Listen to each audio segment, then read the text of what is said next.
Tout le monde parle d'environnement de nos jours et cela peut devenir lassant d'entendre pour la nième fois comment la situation est alarmante. D'autant que j'ai l'impression de faire ma part, comme beaucoup d'autres personnes d'ailleurs. Nous trions nos déchets, nous utilisons des appareils à faible consommation d'énergie et nous essayons d'être responsables, chacun à notre échelle. Nous voulons tous laisser derrière nous une empreinte et un héritage positif.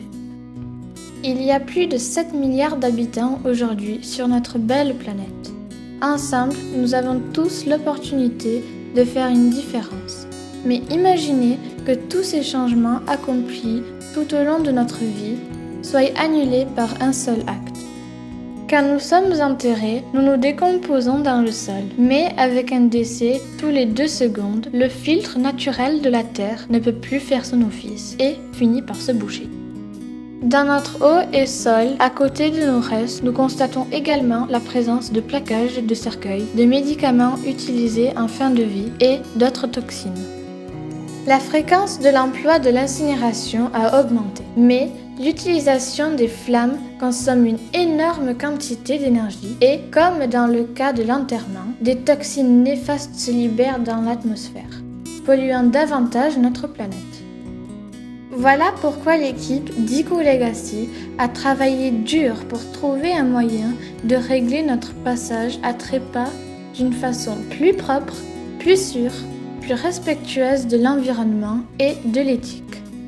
EcoLegacy a créé une technique sans flamme qui s'appelle icolation et qui règle le problème des émissions, des produits chimiques et des effets négatifs qui peuvent être causés par l'enterrement ou par l'incinération.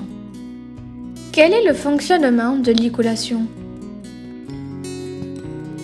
Au lieu d'utiliser des flammes, le corps est refroidi à une très basse température.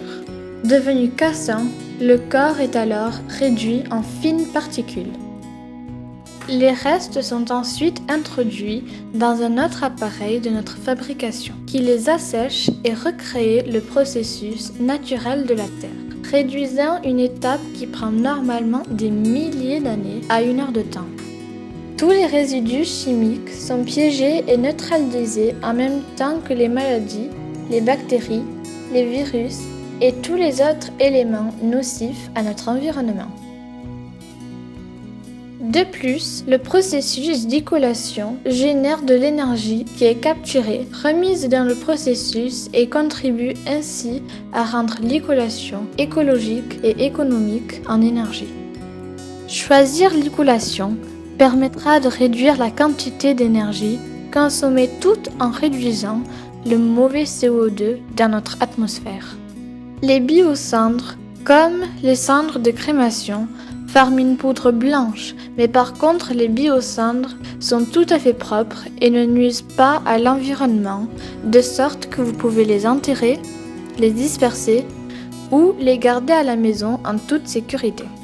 EcoLegacy a mis au point une urne biodégradable spéciale dans laquelle une partie ou la totalité des cendres peuvent être placées ou semées en même temps qu'un grain d'arbre.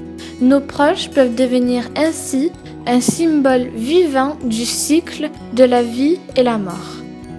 Réfléchissez-y. Comment souhaiterez-vous qu'on se souvienne de vous ? Sous forme d'un sol contaminé ? D'un nuage de fumée ? Ou transmettrez-vous un legs propre aux générations suivantes ? Un eco-leg par EcoLegacy.